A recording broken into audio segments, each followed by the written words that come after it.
चलिए भाई, good evening, शुभ संध्या, राधे राधे, जय श्री कृष्ण। सभी साथियों को बहुत बहुत स्वागत है। साथियों, एक बार फिर से आप सभी का आपके अपने YouTube प्लेटफॉर्म MD क्लासेस पर बहुत बहुत स्वागत है। तो चलिए एक बार सभी लोग अपने इस प्यारे अपने इस पसंदीदा सेशन को लाइक जरूर कर दीजिएगा और अपने जरूरतमंद साथियों के साथ शेयर भी करिएगा। कॉपी पेन आपके पास निश्चित रूप से होना चाहिए ताकि आप इंपॉर्टेंट फैक्ट्स एंड फिगर्स को नोट कर पाए। हमारे साथ जुड़ चुके हैं भैया अमीषा, धीरज, अशोक, गुड़िया रानी, निवेदिता, एकता, राजेश, अशोक, मोस्ट वेलकम भाई, अश्मा, वरुण, स्वागत है भाई, चंद्रिका, दिनेश, बहुत बहुत स्वागत है भाई, वैष्णवी, हिमांशी, बहुत बहुत स्वागत है। चलिए लेकर चलते हैं सीधे आपको पहले प्रश्न की ओर। और जैसा कि साथियों आप देख सकते हैं कि आज के सेशन में आपको पढ़ने को मिलेगा क्या, आज के सेशन में साथियों आपको पढ़ने को मिलने वाला है गांधी युग। जी हाँ, गांधीयन एरा हम आज पढ़ेंगे। मॉडर्न हिस्ट्री का बड़ा ही इंपॉर्टेंट टॉपिक है ये, और अब हिस्ट्री अपने खत्म होने के कगार पर है। तो जरा एक बार कमेंट करके जरूर बताइएगा कि अब इसके बाद आप कौन सा सब्जेक्ट पढ़ना चाहते हैं, क्या शुरू कर दिया जाए इसके बाद। पॉलिटी स्टार्ट की जाए, ज्योग्राफी स्टार्ट की जाए, स्टैटिक जीके स्टार्ट की जाए, या कोई और सब्जेक्ट जो भी आप चाहते हो, बिल्कुल कमेंट बॉक्स में कमेंट करके बताइएगा। ठीक है, चलिए फिलहाल आज के सेशन को शुरू करते हैं। और ये रहा पहला प्रश्न आपकी स्क्रीन पर। ये आरआरबी ग्रुप डी में पूछा गया क्वेश्चन है। जी हाँ, ग्रुप डी का क्वेश्चन इतना तगड़ा था, सोचो।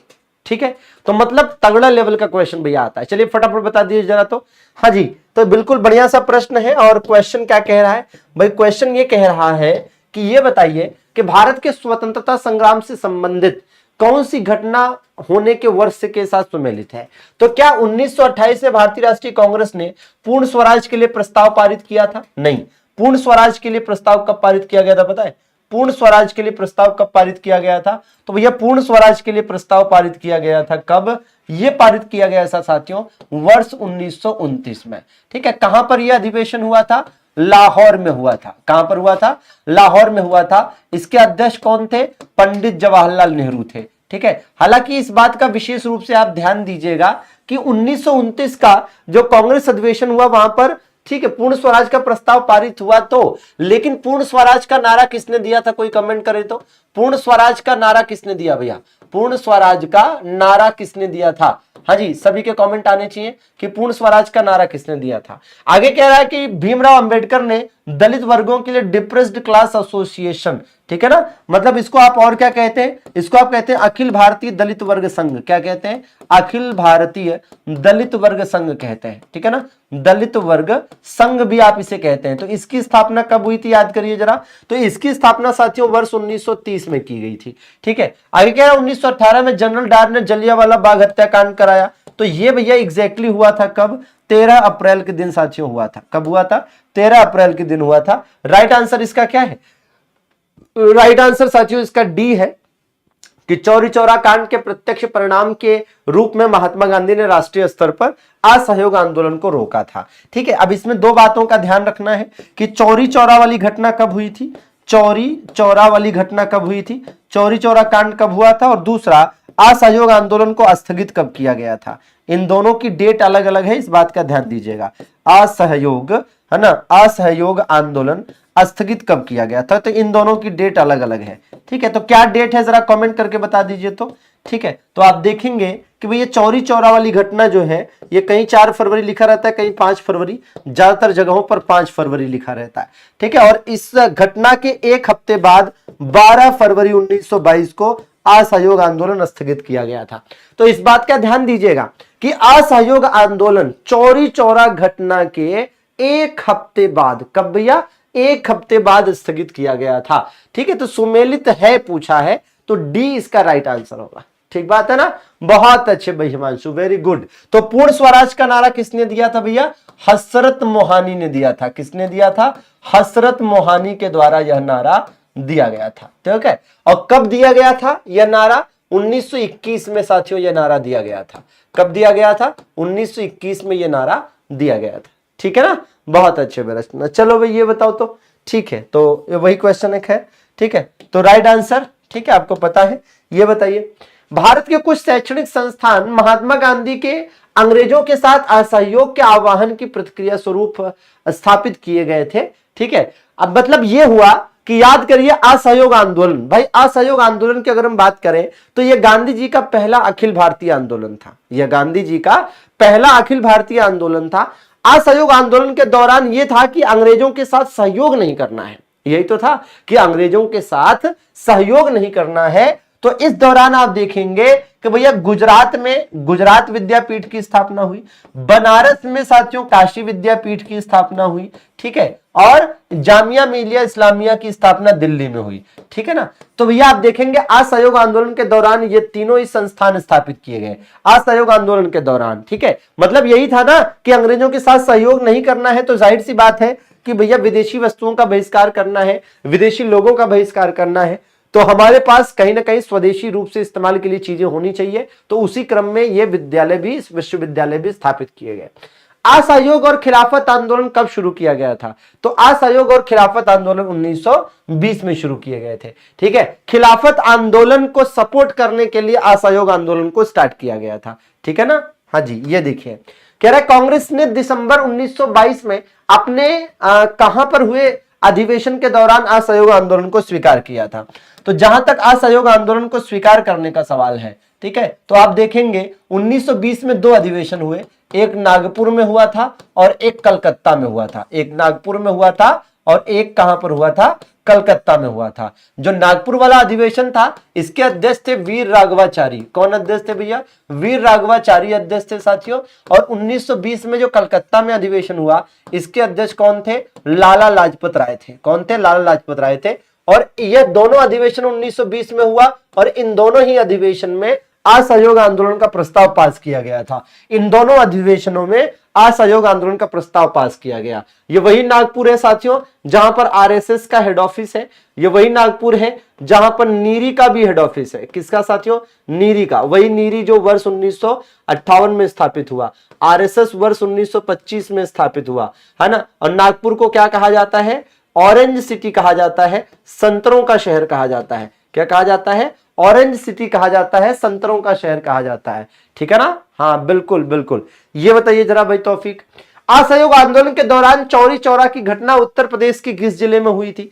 देखिए इस बात का ध्यान दीजिएगा, इस बात का विशेष रूप से ध्यान दीजिएगा कि जो चौरी चौरा वाली घटना है, ठीक है, ये 5 फरवरी, ठीक है, 5 फरवरी 1922 को हुई थी। और इस घटना की वजह से ही असहयोग आंदोलन को स्थगित किया गया। क्यों? क्योंकि महात्मा गांधी की, देखिए महात्मा गांधी का सीधा सा मामला था। महात्मा गांधी का कहना था कि भाई, महात्मा गांधी का कहना था कि ये जो आंदोलन है ये शांतिपूर्ण तरीके से चलेगा तो ही मैं सपोर्ट करूंगा, ठीक है ना, तो ही मैं सपोर्ट करूंगा। हिंसक आंदोलन का मैं समर्थन नहीं कर सकता। और इसीलिए जब इन्होंने देखा कि चौरी चौरा में हिंसक हो रही घटनाएं हैं तो इसलिए इन्होंने आंदोलन को वापस ले लिया, ठीक है। ये देखिएगा तो याद रखेंगे इसमें 22 पुलिसकर्मियों को जिंदा जला दिया था गांव वालों ने, ठीक है।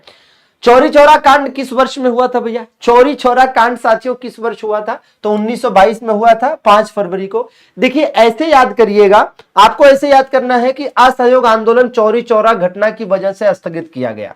चौरी चौरा घटना जिस दिन हुई इसके 1 हफ्ते बाद असहयोग आंदोलन को वापस लिया गया था, ठीक है। मतलब 5 फरवरी को चौरी चौरा की घटना होती है, इसके 1 हफ्ते बाद कब? 22 तारीख को, सॉरी 12 तारीख को, 12 तारीख मतलब 5, 7, 12, 5 तारीख को ये हुई और 7 दिन बाद 5, 7, 12 तारीख को अखिल भारतीय कांग्रेस कमेटी की बैठक हुई, उसी में स्थगित किया गया, ठीक है भैया। चलिए तो राइट आंसर क्या है इसका साथियों? तो इसका राइट आंसर हो जाएगा 1920 से 22, ठीक है, 1920 से 22, ठीक है। तो ध्यान रखेंगे असहयोग आंदोलन की अगर हम बात कर रहे हैं तो याद रहे कि पहली बात तो यह है कि खिलाफत आंदोलन, ठीक है, खिलाफत आंदोलन को समर्थन देने के लिए शुरू किया गया था। खिलाफत आंदोलन को समर्थन देने के लिए शुरू किया गया था, है ना। खिलाफत आंदोलन को समर्थन के लिए, ठीक है, खिलाफत आंदोलन को समर्थन के लिए शुरू किया गया, ठीक है ना। खिलाफत आंदोलन को समर्थन देने के लिए शुरू किया गया, ठीक है ना, शुरू किया गया। एक बात तो ये ध्यान रखनी है आपको, ठीक है। और दूसरी बात का ये ध्यान रखना है भैया कि ये महात्मा गांधी का, ये गांधी जी का पहला अखिल भारतीय आंदोलन था। ये गांधी जी का पहला अखिल भारतीय आंदोलन था, पहला अखिल भारतीय आंदोलन था, ठीक बात है। हाँ जी, और इसी में इस बात का भी ध्यान रखिएगा कि भैया ये जो आंदोलन हुआ इसको जब स्थगित किया गया, ठीक है, स्थगित करने का कारण, स्थगित करने का जो कारण था वो क्या था? तो स्थगित करने का जो कारण था, स्थगित करने का कारण नोट करते चलिएगा अपनी कॉपी में।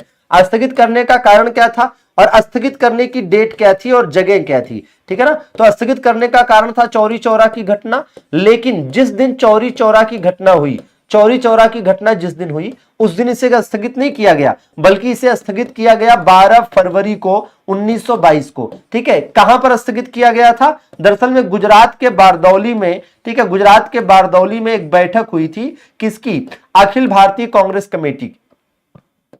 किसकी भैया? अखिल भारतीय कांग्रेस कमेटी की यहां पर बैठक हुई, ठीक है। अखिल भारतीय कांग्रेस कमेटी, अखिल भारतीय कांग्रेस कमेटी की यहां पर बैठक हुई, ठीक है। और इसी बैठक में, ठीक है, इसी बैठक में यह निर्णय लिया गया कि असहयोग आंदोलन को स्थगित किया जाएगा। ठीक बात है ना। चलिए, तो इस बात का ध्यान रखिएगा कि जिस दिन घटना हुई चौरी चौरा वाली, उसके एक हफ्ते बाद इसको स्थगित किया गया था, ठीक है भैया।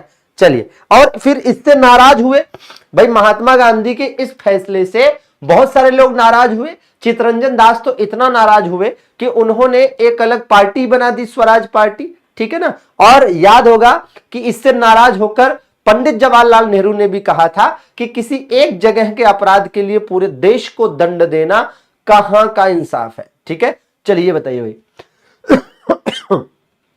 निम्नलिखित में से क्या असहयोग और खिलाफत आंदोलन का परिणाम था? ठीक है, तो असहयोग आंदोलन और खिलाफत आंदोलन दोनों साथ साथ चल रहे थे। आपको बताना है इसमें से क्या एक ऐसा था जो असहयोग आंदोलन का परिणाम था। किसानों को औपनिवेशिक अधिकारियों का भार उठाना पड़ा। अच्छा, छात्र सरकार द्वारा संचालित स्कूल और कॉलेजों में गए, उस वकीलों ने अदालतों में काम करना शुरू किया। तो इसका राइट आंसर क्या बनेगा भैया कि मजदूर वर्ग कई छोटे छोटे शहरों में हड़ताल पर चला गया, हड़ताल पर चला गया, ठीक है। चलिए ये देखिए, ठीक है। तो ये थोड़ा कंसेप्चुअल क्वेश्चन था और यह क्वेश्चन इस बात का एहसास दिलाता है कि जब आप अपने एग्जाम की तैयारी करें तो थोड़ा सा कंसेप्चुअल क्वेश्चन पर भी फोकस करें। और जरा सेशन को लाइक करते चलिएगा, आपके लाइक्स की संख्या देखकर अच्छा लगता है। चलिए बताइए, खिलाफत आंदोलन की शुरुआत कहां से हुई थी साथियों? देखिए, एक्चुअली में खिलाफत आंदोलन क्या था मैं आपको बताऊं, ठीक है। तो तुर्की के खलीफा, ठीक है, हुआ क्या कि भैया फर्स्ट वर्ल्ड वार की बात करें, फर्स्ट वर्ल्ड वार हुआ, ठीक है। और इस फर्स्ट वर्ल्ड वार के बाद, ठीक है, इस फर्स्ट वर्ल्ड वार के खत्म होने के बाद 1919 में एक सेवर्स की संधि हुई, ठीक है। और इस सेवर्स की संधि ने क्या किया? सेवर्स की संधि जो है, सेवर्स की संधि मुख्य रूप से ये मानकर चलिए कि किसके किसके बीच हुई थी? तो ये साथियों ब्रिटेन और तुर्की के बीच में हुई। किसके किसके? ब्रिटेन और टर्की के बीच में हुई। और इस समझौते से क्या हुआ? इस समझौते से ये हुआ कि तुर्की के खलीफा के समस्त अधिकार छीन गए, तुर्की के खलीफा के समस्त अधिकार छीन गए, समस्त अधिकार छीन गए, ठीक है। समस्त अधिकार क्या हुए भैया? छीन गए। अब जरा ध्यान दीजिए कि भाई आप देखिए हुआ क्या कि ये खलीफा कौन थे? खलीफा कौन थे? खलीफा साथियों याद होगा आपको, वर्ष 632 ईस्वी में जब पैगंबर मोहम्मद साहब की मृत्यु हुई थी तो उनके उत्तराधिकारियों को ही खलीफा कहा गया। तो शुरू में खलीफा का पद तो एक धार्मिक पद था, लेकिन जैसे जैसे समय आगे बीतता चला गया, जो खलीफा का पद है ये राजनीतिक पद हो गया, ठीक है। तो तुर्की का जो तुर्की और उसके तुर्की के नेतृत्व में जो ऑटोमन साम्राज्य चल रहा था, उस शासन को चलाने वाला जो था वो खलीफा था, ठीक है ना। अब क्या हुआ कि प्रथम विश्व युद्ध के बाद खलीफा को क्या कर लिया गया? खलीफा की शक्तियों को खत्म कर दिया गया और ऑटोमन साम्राज्य को मित्र राष्ट्रों ने आपस में बांट लिया, ठीक है ना। आपस में क्या किया? आपस में बांट लिया। तो खलीफा का अपमान हुआ, खलीफा की शक्तियां छिन गई। तो दुनिया भर के जितने भी मुसलमान थे उनको लगा कि उनका अपमान हुआ है, उनके खलीफा का अपमान हुआ है, क्योंकि जो मुसलमान थे वो खलीफा को अपना बहुत कुछ मानते थे। ठीक बात है ना। इस वजह से साथियों, तो इस वजह से दुनिया के अलग अलग हिस्सों में क्या हुआ कि खलीफा के समर्थन में आंदोलन किए मुसलमानों ने। भारत में इसे किसने शुरू किया? भारत में साथियों शुरू करने का श्रेय किसे जाता है? तो भारत में इसे शुरू करने का काम किसने किया? भारत में शुरू किया किसने साथियों? अली ब्रदर्स ने, ठीक है। भारत में किसने शुरू किया? अली ब्रदर्स के द्वारा शुरू किया गया, अली ब्रदर्स के द्वारा शुरू किया गया। अली ब्रदर्स का मतलब कौन? एक थे साथियों मोहम्मद अली, एक थे कौन? मोहम्मद अली, और दूसरे कौन थे साथियों? शौकत अली। कौन थे? शौकत अली। तो मोहम्मद अली और शौकत अली ने मिलकर भारत में इसे शुरू किया था। ठीक बात है ना। चलिए ये बताइए आकाश बेटा, पीडीएफ एप्लीकेशन पर मिलेगी। कहां मिलेगी? एप्लीकेशन पर। ना मिल पा रही हो तो हेल्पलाइन नंबर पर कॉल या व्हाट्सएप कर लो, पता चल जाएगा। ये बताइए ठीक है, फिर भी ना मिले तो एड्रेस दे देना, हम कुरियर करा देंगे, ठीक है ना, एक बक्से में भर के बढ़िया पैकेट में कुरियर करा देंगे, घर ही मिल जाएगा एकदम बढ़िया, ठीक है। चलो 1920 में किस आंदोलन को असहयोग आंदोलन के साथ जोड़ा गया था भैया, ठीक है, बताएंगे जरा। तो 1920 में तो भैया जाहिर सी बात है खिलाफत आंदोलन के साथ जोड़ा गया, ठीक है, खिलाफत आंदोलन के साथ जोड़ा गया। ये बताइए भाई क्या कह रहा है, भाई प्रश्न कह रहा है कि खिलाफत आंदोलन का नेतृत्व किसने किया था, तो याद होगा कि शुरू में इसको शुरू किसने किया था, भाई शौकत अली और मोहम्मद अली के द्वारा इसको शुरू किया गया था, ठीक बात है, हाँ जी। ये बताइए, और इन्हीं दोनों को सम्मिलित रूप से अली ब्रदर्स कहते थे, ठीक है ना। चलिए ये बताइए भैया 1930 में नमक उत्पादन पर ब्रिटिश एकाधिकार के खिलाफ इनमें से कौन सा अहिंसक विरोध किया गया था। 1930 की साथियों बात करें, भाई खेड़ा आंदोलन तो 1918 में हुआ था गुजरात में, और यह एक किसान आंदोलन था, ठीक है। सविनय अवज्ञा आंदोलन 1930 में हुआ, ठीक है, पूरे देश में। खिलाफत आंदोलन 1920 में, और 1920 क्या 1919 से 1924 तक चला था, ठीक है। दांडी यात्रा भी 1930 में हुई थी। तो इसका राइट आंसर क्या होगा, इसका राइट आंसर होगा सविनय अवज्ञा आंदोलन, ठीक है। क्या आंसर होगा भैया, इसका राइट आंसर होगा सविनय अवज्ञा आंदोलन। और आपको बता दें कि भैया सविनय अवज्ञा आंदोलन की जो शुरुआत है वो दांडी यात्रा से मानी जाती है। तो दांडी यात्रा सविनय अवज्ञा आंदोलन की शुरुआत थी, दांडी यात्रा जो है वो सविनय अवज्ञा आंदोलन की शुरुआत थी, ठीक है।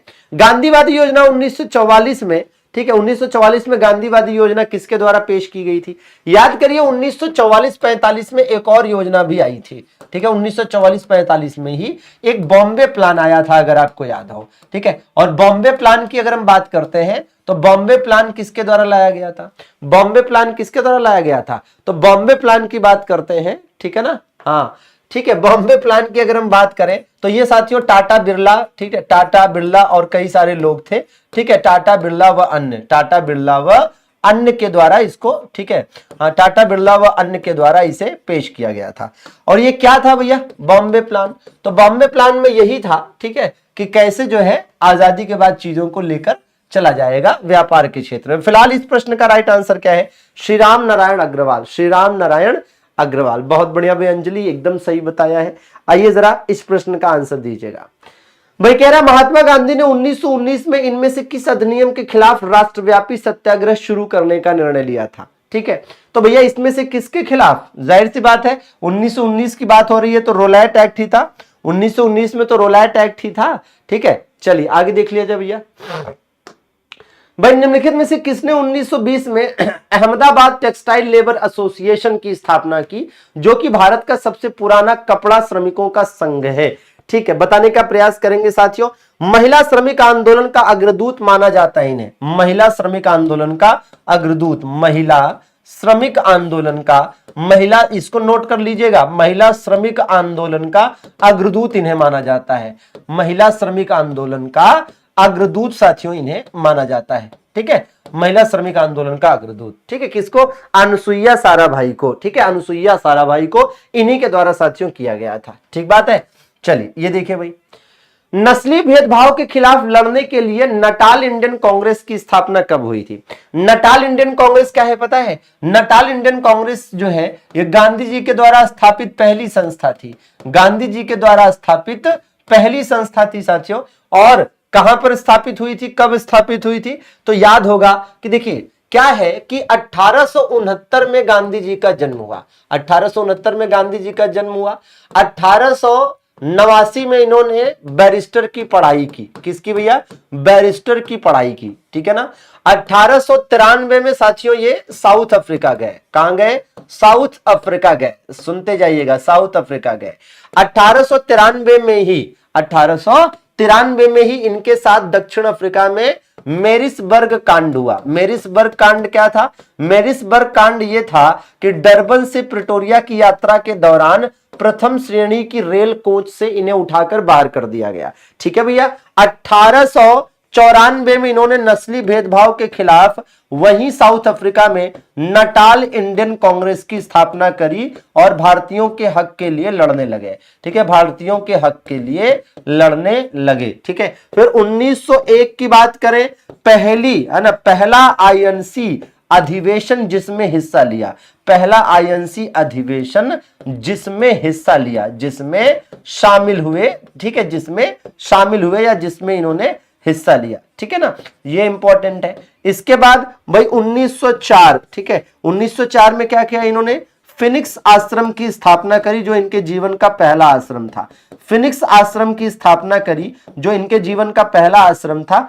कब भैया, कहां पर, साउथ अफ्रीका में ही, कहां पर, साउथ अफ्रीका में ही साथियों। इसी प्रकार से 1900, ठीक है, 1900 आप ले लीजिए 1906, इन्होंने अपने जीवन का पहला सत्याग्रह किया, वहीं साउथ अफ्रीका में ही अपने जीवन का पहला सत्याग्रह इन्होंने किया, ठीक है। और फिर आप जानते हैं कि एक के बाद एक चीजें आगे बढ़ती चली गई और फाइनली 1915 में फिर भारत लौटे, ठीक है ना।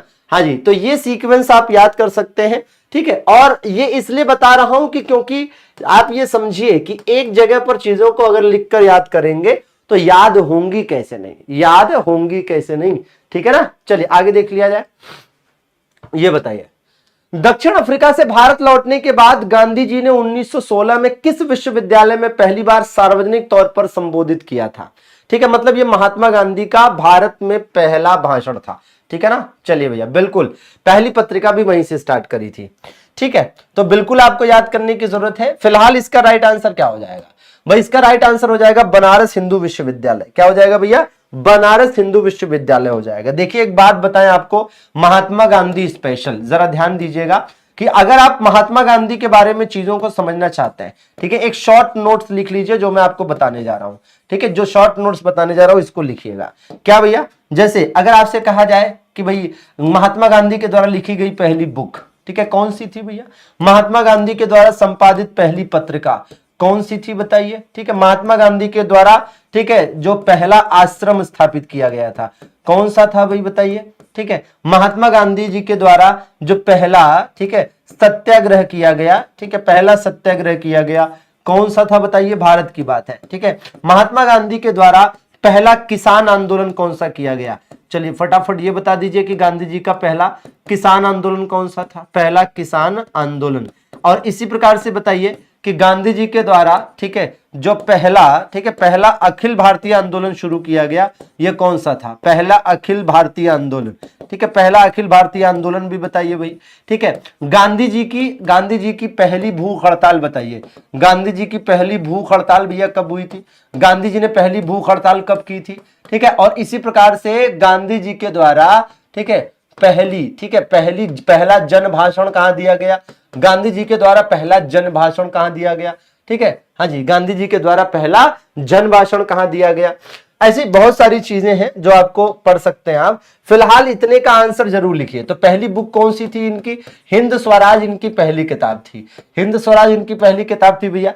पहली पत्रिका इनकी कौन सी थी, तो इंडियन ओपिनियन थी, जो ये साउथ अफ्रीका से निकालते थे। कौन सी, इंडियन ओपिनियन साथियों, जो ये साउथ अफ्रीका से निकालते थे, ठीक है। अच्छा, पहला आश्रम इन्होंने फिनिक्स आश्रम स्थापित किया था, साउथ अफ्रीका में ही फिनिक्स आश्रम, जो 1904 में इन्होंने स्थापित किया था, ठीक है। पहला सत्याग्रह इन्होंने चंपारण सत्याग्रह किया भारत में, 1917 की बात है, ठीक है। और इन्होंने जो पहला किसान आंदोलन किया, ये खेड़ा में किया था, गुजरात में, वर्ष 1918 की बात है, ठीक है। इन्होंने पहली भूख हड़ताल जो है अहमदाबाद मिल मजदूर आंदोलन के दौरान की थी, ये भी भैया कब की, 1918 की बात है, ठीक है। पहली अखिल भारतीय आंदोलन की बात करें तो 1920 में हुआ, जिसे आप असहयोग आंदोलन के रूप में जानते हैं, असहयोग आंदोलन के रूप में आप जानते हैं भैया, ठीक है, असहयोग आंदोलन, ठीक है। पहला जन भाषण इन्होंने बनारस हिंदू विश्वविद्यालय के उद्घाटन समारोह में दिया था, ठीक है। और इसी प्रकार से भाई अगर आपसे कहा जाए कि गांधी जी के द्वारा, ठीक है, गांधी जी के द्वारा जो एक तरह से यूं समझ लीजिए कि भाई गांधी जी के द्वारा, हाँ जी बहुत बढ़िया, एकदम बिल्कुल एक एक करके नोट करते चलिए। तो गांधी जी के द्वारा इस तरह की जो भी चीजें की जा रही थी लगातार, ठीक है, ये तो हो ही रही थी, इसमें साथ में कुछ चीजें और भी आप ऐड कर सकते हैं, जैसे पहला कांग्रेस अधिवेशन, ठीक है, कांग्रेस का पहला अधिवेशन, पहला आईएनसी अधिवेशन जिसमें गांधी जी शामिल हुए थे, ठीक है ना। और गांधी जी के द्वारा जिस, है ना, पहली बार कांग्रेस अधिवेशन की अध्यक्षता कब की गई, आईएनसी के अध्यक्ष कब रहे, ठीक है, पहली बार, और एक ही बार अध्यक्ष रहे थे, तो कोई ऐसी दिक्कत वाली बात भी नहीं है। एक ही वही याद कर लेना है 1924 वाला, जो कि बेलगांव कर्नाटक में हुआ था। कहां पर? बेलगांव कर्नाटक में हुआ था, बेलगांव कर्नाटका में हुआ था भैया, ठीक है, बेलगांव कर्नाटका में हुआ, ठीक है। और पहली बार शामिल कब हुए थे कांग्रेस के किस अधिवेशन में? तो कांग्रेस का कलकत्ता में अधिवेशन हुआ था 1901 में। तो एज इट इज स्क्रीनशॉट ले लीजिए भाई, एज इट इज आप स्क्रीनशॉट ले लीजिए। मैं थोड़ा सा किनारे हो जाता हूं भैया, आप स्क्रीनशॉट ले लीजिए और इसको बिल्कुल प्रॉपर तरीके से अपने शॉर्ट नोट्स में लिख लीजिए, मेंशन कर लीजिए, ठीक बात है? ठीक, बिल्कुल, हाँ बिल्कुल स्क्रीनशॉट ले लें आप, ठीक है, हो गया स्क्रीनशॉट, चलें आगे, ठीक है, पक्का, कहीं से कहीं तक दिक्कत नहीं ना? चलो ये बताओ, चंपारण आंदोलन, क्या कह रहा है? चंपारण आंदोलन इनमें से किसके विरोध में किया गया था भाई? चंपारण आंदोलन, याद करिए, चंपारण सत्याग्रह की बात हो रही है।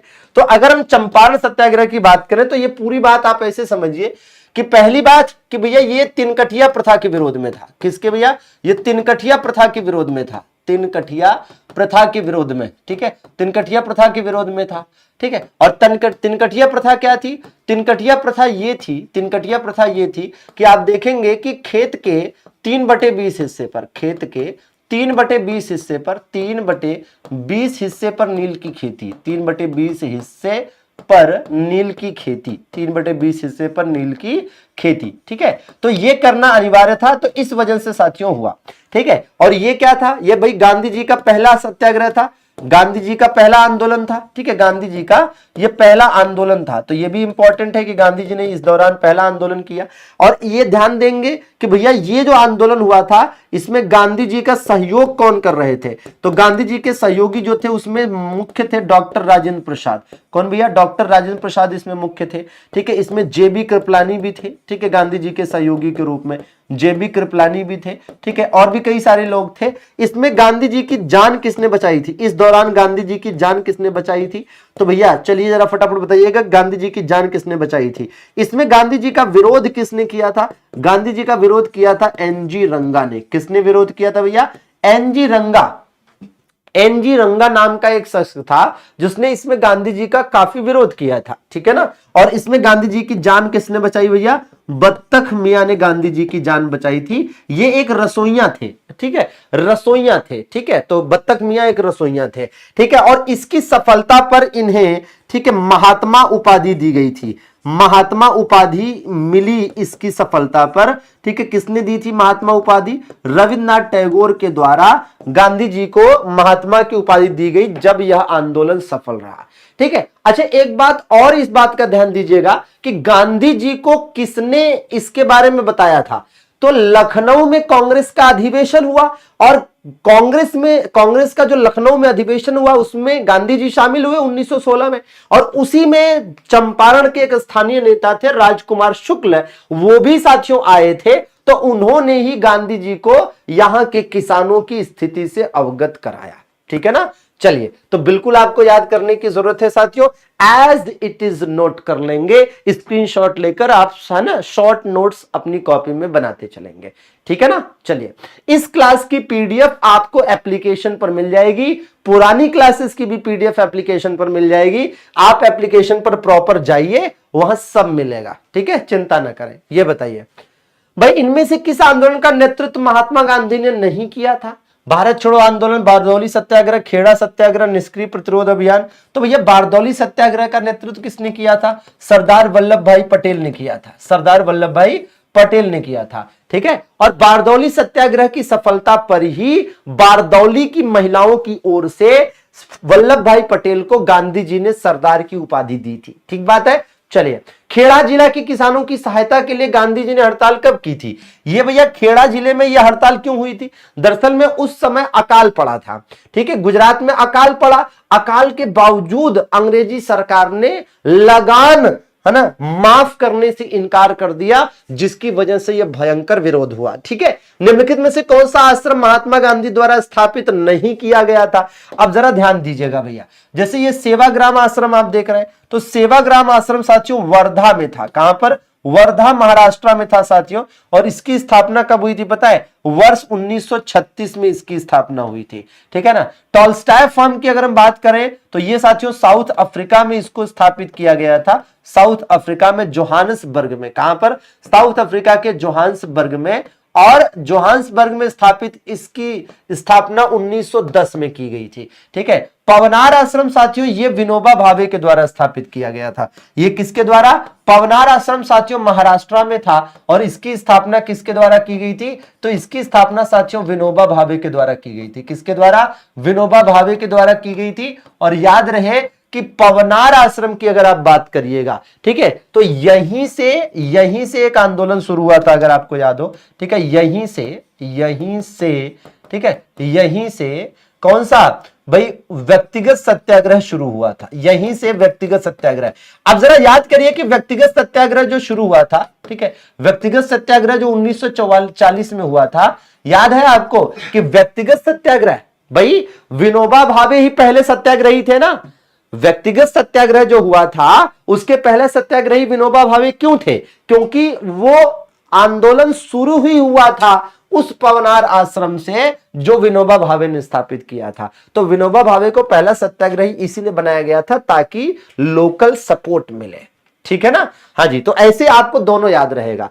अब जरा ये भी देख लीजिए, साबरमती आश्रम तो आप जानते ही हैं कि गुजरात में था। ठीक है ना। तो इसकी स्थापना की गई थी 1916-17 में। ठीक है। अच्छा, गांधी जी के द्वारा और भी आश्रम स्थापित किए गए थे। जैसे गांधी जी ने साउथ अफ्रीका के डरबन में फिनिक्स आश्रम भी स्थापित किया था। और इसकी स्थापना गांधी जी ने कब की थी? इसकी स्थापना 1904 में की गई थी। ये गांधी जी के जीवन का पहला आश्रम था। ठीक है ना। तो ये गांधी जी के आश्रम भी जरा याद रखिएगा, जिसमें फिनिक्स आश्रम गांधी जी के जीवन का पहला आश्रम था। ठीक है ना। चलिए आगे देख लिया जाए भैया। चलो जरा सेशन को सभी लोग लाइक करके 13 शतक जरूर पूरा कर दें फटाफट। जी हाँ, तो 300वां लाइक पूरा होने वाला है। हाँ जी बाबू, धीरज, प्रकाश, नीतीश, कविता, वैष्णवी, रचना, संजू, आसमा, बहुत बढ़िया भाई, चंदिका, अंजलि बताएंगे भाई, खुशी, राजेश बाबू बताइए 1909 में महात्मा गांधी द्वारा लिखित उस पुस्तक का नाम बताइए जिसमें यह लिखा था कि यदि भारतीय अंग्रेजों का सहयोग ना करें तो यह शासन अपने आप ही समाप्त हो जाएगा। तो भैया हिंद स्वराज। याद रहे कि हिंद स्वराज, इस किताब में गांधी जी ने यह भी लिखा है कि भारत में अंग्रेजी हुकूमत भारतीयों के सहयोग से स्थापित हुआ। ठीक है, यह बात भी लिखी है। और यह गांधी जी के द्वारा लिखी गई साथियों पहली बुक है। और यह भी ध्यान दीजिएगा कि हिंद स्वराज साथियों, हिंद स्वराज में ही गांधी जी ने स्वराज शब्द की व्याख्या भी की है। ठीक है, स्वराज शब्द की व्याख्या, तो इस बात का ध्यान दीजिएगा, स्वराज शब्द की व्याख्या। ठीक है ना, स्वराज शब्द की व्याख्या भी इस किताब में की गई है। ठीक है, चलिए, बहुत बार पूछा जाता है स्वराज शब्द की व्याख्या कहां है। ठीक है ना, ये बताइए। इनमें से दक्षिण अफ्रीका के किस रेलवे स्टेशन पर प्रथम श्रेणी के डिब्बा छोड़ने से मना करने पर गांधी जी को रेलगाड़ी से बाहर फेंक दिया गया था? ये बात है कब की भैया? ये बात है 1893 की। और इस समय गांधी जी डरबन से प्रिटोरिया की रेल यात्रा कर रहे थे। ठीक है, डरबन से प्रिटोरिया की रेल यात्रा, डरबन से प्रिटोरिया की रेल यात्रा कर रहे थे। ठीक है ना, तो डरबन से प्रिटोरिया की रेल यात्रा के दौरान, ठीक है, डरबन से प्रिटोरिया की रेल यात्रा के दौरान ऐसा हुआ था। ठीक बात है। तो वो जो रेलवे स्टेशन था उसका नाम था पीटर्समैरिट्सबर्ग। ठीक है ना, पीटर्समैरिट्सबर्ग। ठीक है ना, तो इस बात को ध्यान रखेंगे। ठीक है, और 1893 में ही गांधी जी वहां पर गए थे। ठीक है, ये बताइए जरा, कौन सा आंदोलन शांति की दृष्टि से नकारात्मक था किंतु प्रभाव की दृष्टि से पर्याप्त सकारात्मक था? ठीक है, पर्याप्त सकारात्मक था। तो चलिए बताने का प्रयास करेंगे भैया। ये राइट आंसर है क्या? असहयोग आंदोलन। भाई असहयोग आंदोलन के दौरान शांति बहुत स्थापित हो नहीं पाई थी। आपको याद है कि असहयोग आंदोलन के दौरान ही चौरी चौरा कांड हुआ था। ठीक है, तो भैया शांति तो नहीं स्थापित हो पाई थी और गांधी जी को अंततः इस आंदोलन को रोकना भी पड़ा था, लेकिन प्रभाव की दृष्टि से बहुत पर्याप्त रूप से यह सकारात्मक रहा और एकदम, है ना, गांधी जी को अखिल भारतीय नेता के तौर पर असहयोग आंदोलन ने स्थापित कर दिया था। ठीक है, निम्नलिखित में से कौन सा विकल्प असहयोग आंदोलन से संबंधित नहीं है? सरकार द्वारा प्रदान की जाने वाली उपाधियों को समर्पित, विदेशी वस्तुओं का बहिष्कार, नमक मार्च, नागरिक सेवाओं का बहिष्कार। तो इसमें से क्या ऐसा था जो असहयोग आंदोलन के दौरान किया गया था। तो क्या नहीं किया गया था, मतलब पूछा है इसमें से क्या एक ऐसा है जो असहयोग आंदोलन के दौरान नहीं हुआ। तो याद करिए, नमक मार्च जिसे हम दांडी मार्च भी कहते हैं, नमक सत्याग्रह भी कहते हैं, ये कब हुआ था? ये तो साथियों कब हुआ? 1930 में हुआ था, सविनय अवज्ञा आंदोलन के दौरान, सविनय अवज्ञा आंदोलन के दौरान। ठीक बात है, चलिए आगे बढ़ा जाए। भाई कह रहा है 1915 में महात्मा गांधी दक्षिण अफ्रीका से अस्थायी रूप से भारत लौटे। भाई 1893 में गए थे, 1915 में लौटे थे। और 1915 में किस दिन लौटे थे याद करिए? एग्जैक्टली साथियों 9 जनवरी को लौटे। एग्जैक्टली कब लौटे? 9 जनवरी को लौटे। और याद हो आपको कि भैया 9 जनवरी को इसीलिए 2003 से हर साल क्या मनाया जा रहा है? प्रवासी भारतीय दिवस मनाया जा रहा है। क्या मनाया जा रहा है? प्रवासी भारतीय दिवस मनाया जा रहा है। ठीक बात है, ये भी ध्यान रखिएगा। ठीक है, हर साल प्रवासी भारतीय दिवस।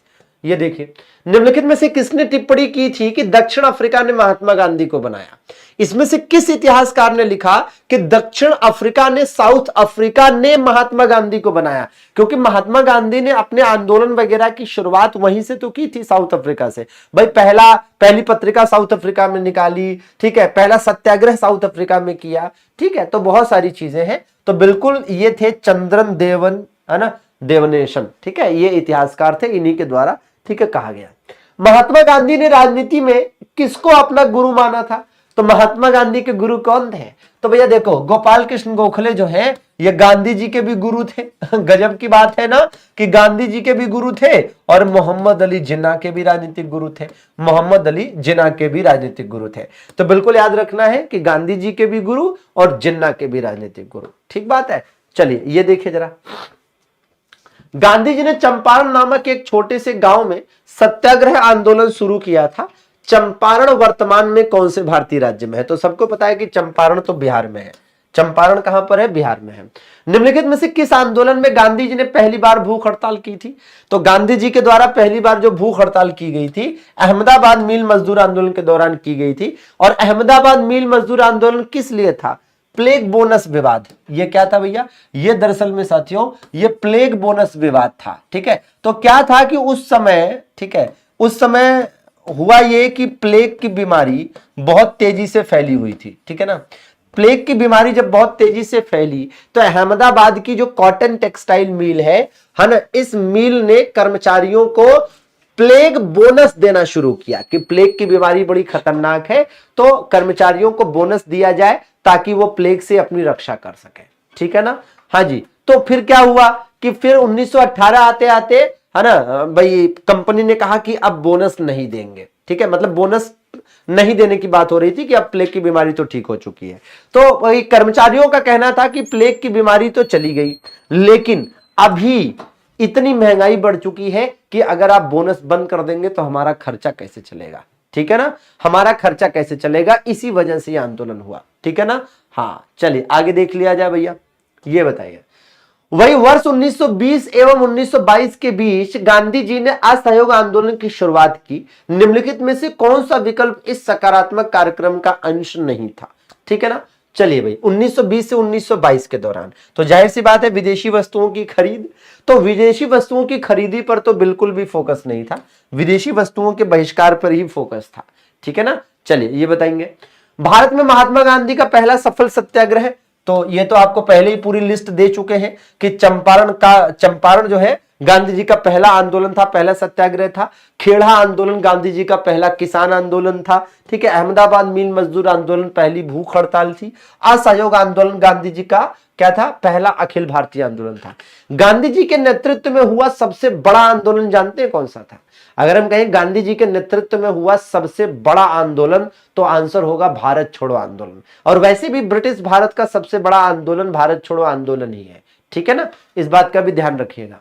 चंपारण सत्याग्रह इनमें से किससे संबंधित है भैया? चंपारण सत्याग्रह गांधी जी ने पहली बार, ठीक है, अंग्रेजों की बैंड बजाई थी भैया। तो ये किसके लिए था? नील की खेती। तो चंपारण में यही तो था कि भैया हुआ क्या था कि शुरू में किसानों ने व्यापारियों के साथ नील की खेती करने को लेकर तिनकठिया जैसा समझौता कर लिया। तो शुरू शुरू में नील की खेती करना किसानों के लिए ठीक था, क्योंकि भाई ऊंचे दाम मिल जाते थे और किसानों को आइडिया भी नहीं था उतना कि इसका क्या इफेक्ट होगा। लेकिन जब किसानों को अंदाजा हुआ कि भैया एक तो नील के दाम अब सही से नहीं मिल रहे हैं, और दूसरा ये कि नील की खेती करने से जो फर्टिलिटी है, ठीक है, मिट्टी की, वो खत्म हो जाती है। जिस जमीन पर एक बार नील की खेती हो जाए दोबारा वहां गेहूं चावल जैसी फसलें नहीं हो सकती। तो ऐसे में किसानों ने मना किया कि नहीं, अब हम नील की खेती नहीं करेंगे। तो लेकिन व्यापारियों का कहना था कि नहीं, आपने तो भाई समझौता किया है, आपने साइन किया है, आपने ठीक है कहा है, तो आपको करना पड़ेगा, ठीक है ना। चलिए, तो वो चीज थोड़ा सा समझना है। और देखिए कि क्वेश्चन कितना घुमा घुमा के एनटीपीसी ने पूछा हुआ है, और आपको उसी हिसाब से आपको तैयारी भी अपनी करनी है। बताइए, किस शहर में गांधी जी को चंपारण की समस्याओं के बारे में सूचित किया गया? याद करिए साथियों कि ये बात है तब की जब 1916 में राजकुमार शुक्ल, कौन भैया? राजकुमार शुक्ल साथियों, बिहार से, ठीक है, राजकुमार शुक्ल चंपारण से, है ना, चंपारण से लखनऊ आए थे। चंपारण से लखनऊ आए, ठीक है, चंपारण से लखनऊ आए, ठीक है, चंपारण से लखनऊ आए, ठीक है। तो चंपारण से लखनऊ आए और इसी दौरान, और ये साथियों कांग्रेस का अधिवेशन था, इंडियन नेशनल कांग्रेस का। इस अधिवेशन के अध्यक्ष कौन थे? अंबिका चरण मजूमदार थे, अंबिका चरण मजूमदार थे। अच्छा, आप सोच कर देखिए कि ये जो है ये अधिवेशन काफी मजेदार था। यह अधिवेशन क्यों मजेदार था? क्योंकि इसी अधिवेशन में अगर आपको याद हो तो गरम, है ना, वह नरम दलों का समझौता हो गया था। इस अधिवेशन में नरम व गरम दलों का समझौता हो गया था। इस अधिवेशन में इंडियन नेशनल कांग्रेस और मुस्लिम लीग के बीच में समझौता हुआ, जिसे आप लखनऊ पैक्ट भी कहते हैं। लखनऊ पैक्ट या लखनऊ समझौता कहा जाता है इसे, ठीक है। और इसी अधिवेशन में आप देखेंगे कि भैया गांधी जी राजकुमार शुक्ल की मुलाकात हुई, तथा गांधी जी तथा पंडित जवाहरलाल नेहरू की भी ये पहली मुलाकात थी। गांधी जी तथा पंडित जवाहरलाल नेहरू की भी ये पहली मुलाकात थी, ठीक है, पहली मुलाकात थी। इस बात का भी ध्यान दीजिएगा कि ये गांधी जी और नेहरू जी की पहली मुलाकात थी, ठीक है। तो कई सारी चीजें थी जो 1916 के इस लखनऊ अधिवेशन में हुई थी, ठीक है। चलिए आगे देख लिया जाए। 1916 में ही आप देखिए होम रूल लीग आंदोलन हुआ था, ठीक है। होम रूल लीग आंदोलन भी हुआ था 1916 में, बाल गंगाधर तिलक का अलग और एनी बेसेंट का अलग। 1916 में ही बीएचयू की स्थापना हुई थी, बनारस हिंदू विश्वविद्यालय। 1916 में ही पटना हाई कोर्ट की भी स्थापना हुई थी, पटना हाई कोर्ट, ठीक है ना। चलिए ये बताइए भैया, भाई क्या कह रहा है प्रश्न साथियों? अब कह रहा है कि निम्नलिखित में से किस आंदोलन को नमक सत्याग्रह के नाम से जाना जाता है, ठीक है ना। हाँ, नमक सत्याग्रह साथियों। अब बड़ा शानदार सा प्रश्न है। सविनय आंदोलन को, ठीक है, सविनय आंदोलन की शुरुआत नमक सत्याग्रह से ही हुई थी। सविनय आंदोलन की शुरुआत नमक सत्याग्रह के साथ ही हुई थी। और अगर आप प्रॉपर नमक सत्याग्रह की बात करें तो याद होगा साथियों कि हुआ यह था कि दांडी से शुरू हुआ मामला 12 मार्च को। कब भैया? 12 मार्च को 1930 में दांडी से शुरू हुआ। कितने लोग थे भैया? तो 78 लोगों को साथ में लेकर गांधी जी निकले, ठीक है ना। कहां पहुंचे भैया? तो दांडी से शुरू हुआ और कहां पहुंचना था, ठीक है, हाँ भाई, साबरमती। दांडी यात्रा थी ना, साबरमती से शुरू हुआ था। कहां से शुरू हुआ था? साबरमती से शुरू हुआ था। तो साबरमती से यात्रा शुरू हुई। साबरमती आश्रम जो कि गुजरात में अहमदाबाद में है, यहां से शुरू करके कहां पर जाना था? दांडी जाना था, ठीक है। दांडी, दांडी कहां पड़ता है? ये गुजरात के नवसारी जिले में पड़ता है। कहां पड़ता है? गुजरात के नवसारी जिले में पड़ता है। तो यहां पहुंचे। कब पहुंचे भैया? 12 मार्च को शुरू हुए थे और 6 अप्रैल को यहां पहुंचकर नमक कानून तोड़ा, ठीक है ना। तो इस बात का ध्यान देंगे। इस दौरान ये 240 मील की यात्रा थी, 240 मील की यात्रा थी। और ये जो है सविनय आंदोलन की शुरुआत इसी से मानी जाती है, ठीक है। हाँ जी बिल्कुल, 12 मार्च से 6 अप्रैल, ठीक है। कई बार पूछा जाता है कि शुरू कहां से हुआ था, तो साबरमती से, ठीक है। खत्म जहां हुआ था दांडी में, ये आज गुजरात के कौन से जिले में है? नवसारी जिले में है, ठीक है ना। चलिए ये देखिए जरा, भाई कह रहा है कि महात्मा गांधी ने साबरमती से दांडी तक की, ठीक है ना, हाँ, जो प्रसिद्ध नमक मार्च शुरू किया था, दांडी गुजरात के किस जिले में है? तो अभी अभी बताया कि दांडी गुजरात के किस जिले में भैया, नवसारी जिले में है। किसमें है, नवसारी जिले में है। ठीक है, दांडी मार्च गुजरात में नमक की खदानों तक लगभग कितनी मील की यात्रा थी? तो दांडी मार्च कितनी लंबी यात्रा थी? 240 मील की यात्रा थी। 240 मील की यात्रा थी। 1929 के सविनय अवज्ञा आंदोलन का उद्देश्य क्या था? 1929 में क्या, 1930 में शुरू हुआ था, ये 1929 लिख लिया है। ठीक है, तो सविनय अवज्ञा आंदोलन का उद्देश्य मुख्य रूप से क्या था? ठीक है, तो भैया इसमें आप देखेंगे कि मुख्य रूप से, ठीक है, क्या करना, इसमें आप सीधे सीधे कह सकते हैं कि भैया ब्रिटिश सरकार के आदेशों की संपूर्ण अवज्ञा करना। ठीक है, हाँ जी, ब्रिटिश सरकार के आदेशों की संपूर्ण अवज्ञा करना। ठीक है, बाकी चौरी चौरा का इससे कोई संबंध है नहीं। ब्रिटिश सरकार के आदेशों की आंशिक अवज्ञा का मामला नहीं था, आंशिक नहीं, पूर्ण अवज्ञा। ठीक है, यह सुनिश्चित करना कि सभी नागरिकों को अधिकार उसके नागरिक अधिकार द्वारा दिए जाए, नहीं ऐसा कुछ नहीं। ठीक है, तो राइट आंसर क्या सही रहेगा? ए सही रहेगा। ठीक है, ये बताइए निम्नलिखित में से कौन सी बात मार्च 1931 में हस्ताक्षरित गांधी इरविन समझौते में उल्लिखित थी? गांधी इरविन समझौता, क्या आप जानते हैं कि गांधी इरविन समझौता को दिल्ली समझौता भी कहा जाता है? जी हाँ, बहुत सारी चीजें हैं, जैसे दिल्ली समझौता है, जिसे आप दिल्ली पैक्ट भी कहते हैं, बहुत कम लोगों को पता होता है। ठीक है, जैसे कि आपको पता है कि दिल्ली षड्यंत्र किसे कहा जाता है? ठीक है, दिल्ली षड्यंत्र किसे कहा जाता है, क्या आप जानते हैं? क्या आप जानते हैं कि भैया दिल्ली, है ना, दिल्ली चलो आंदोलन, दिल्ली चलो आंदोलन किसे कहा जाता है? दिल्ली चलो आंदोलन किसे कहा जाता है? बाकी इसी प्रकार से एक है कि भैया दिल्ली चलो का नारा किसने दिया? ये वाला तो खैर आप जानते होंगे कि दिल्ली चलो का नारा किसने दिया। ठीक है, तो चलिए चारों बातों को एक जगह पर आपको बता देते हैं। ठीक है, कि क्या मामला है। देखिए दिल्ली पैक्ट दरअसल में, ठीक है, ये 5 मार्च 1931 को जो गांधी इरविन समझौता हुआ था, इसी गांधी इरविन समझौते को दिल्ली पैक्ट कहा जाता है। जो गांधी इरविन समझौता है, इस गांधी इरविन समझौते को दिल्ली पैक्ट ही कहा जाता है। गांधी इरविन समझौते को दिल्ली पैक्ट ही कहा जाता है।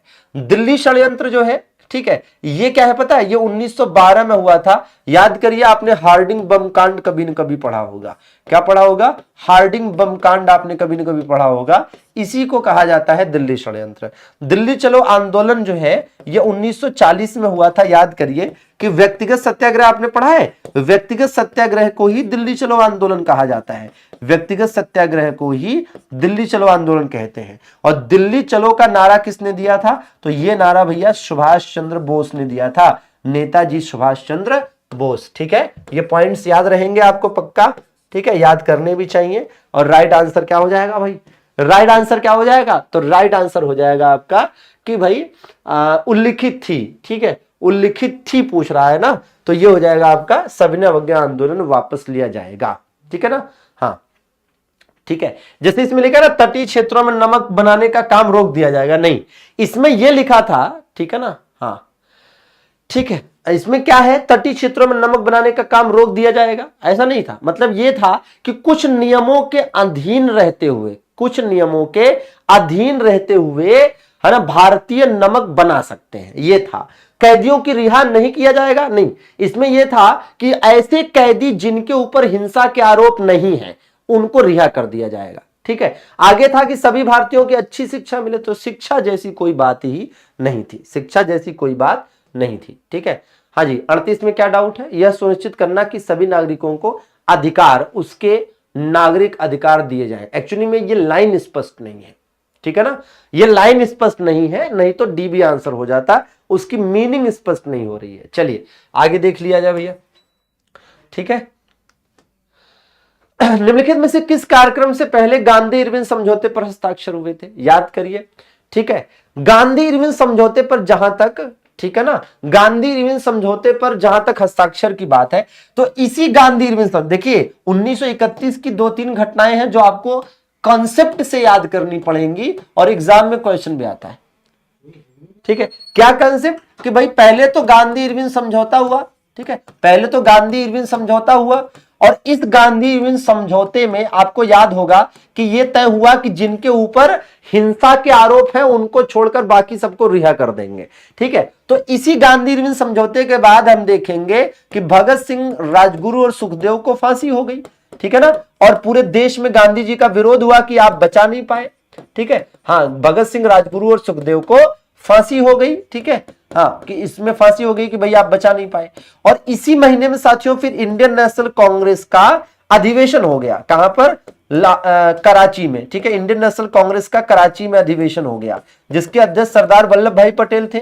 और इस अधिवेशन में जब गांधी जी पहुंचे तो गांधी जी का विरोध हुआ, उन्हें काले झंडे दिखाए गए कि गांधी जी आप आना समझौता किए थे इरविन के साथ, तो भगत सिंह, राजगुरु, सुखदेव को क्यों नहीं बचा पाए, इसलिए गांधी जी का विरोध हुआ। फिर इसी के बाद दूसरा गोलमेज सम्मेलन हुआ, जिसमें हिस्सा लेने के लिए गांधी जी गए।